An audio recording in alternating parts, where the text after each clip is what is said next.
fait, cette louange me rappelle des vieux souvenirs. Ces souvenirs qui me remontent parfois quand je suis seul à la maison. Je pleure quand je me regarde. Je me dis, waouh, est-ce qu'un jour, je pourrais marcher? Parce que quand je rentrais ici, c'est mon fils et ses amis qui me souveraient pour m'emmener à l'église. Je ne marchais pratiquement pas. Mais si il y a des moments où je marche seul à la route, je pleure. Je me pose une fois des questions de savoir est-ce que c'est réellement moi qui marche ou c'est une autre personne.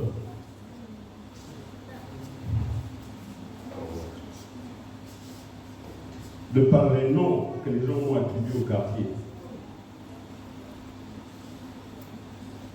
Là, je réalise aujourd'hui, je suis debout aujourd'hui, je marche. Et tous les jours, je glorifie le nom de mon Père. Mais ma manière de glorifier le nom de mon Père, c'est une manière interne. Moi, je fais des actes dans le silence. Je réfléchis, je trouve une réponse, je viens, je fais. C'est comme ça ma manière de glorifier le nom de mon Père. Voilà pourquoi je suis venu ce matin encore glorifier le Dieu merveilleux, majestueux de notre Père. Tous les jours, je glorifie son nom. Mais malgré cela, j'ai toujours des attaques. Dans le quartier, on me dit, tu pries encore à l'église, là, tu cherches quoi là-bas? Qu'est-ce que tu fais dans cette église? Je dis, je vais prier Dieu. C'est la seule réponse que je leur donne. En fait, pour eux, ils ont voulu me voir quitter ce ministère, peut-être me voir mourir, ou après venir se moquer de moi. Mais Dieu n'a pas permis cela.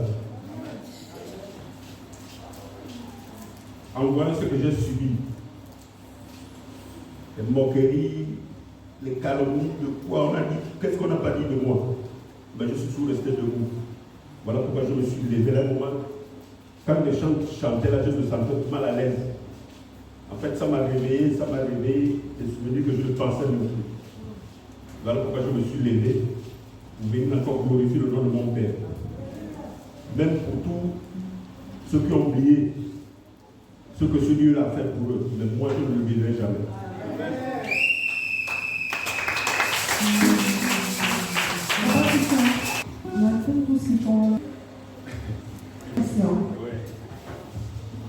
Pourquoi tu n'es pas sorti par rapport à ce que les autres t'ont demandé de faire, de sortir du ministère? Pourquoi tu es resté? C'est quoi qui te retient dans ce ministère? En fait, j'ai jaugé les ministères. Même dans la détresse de ma maladie, j'ai été invité quelque part dans un ministère. Je suis allé. Mais durant tout le culte, mon esprit n'était pas à l'aise. Je crois qu'en revenant de là-bas, je vais faire état à Papa Vincent. Je suis revenu, j'étais assis là où il était là. Mais à chaque fois que je rentrais ici, mon esprit était toujours disposé à recevoir ce que je cherche.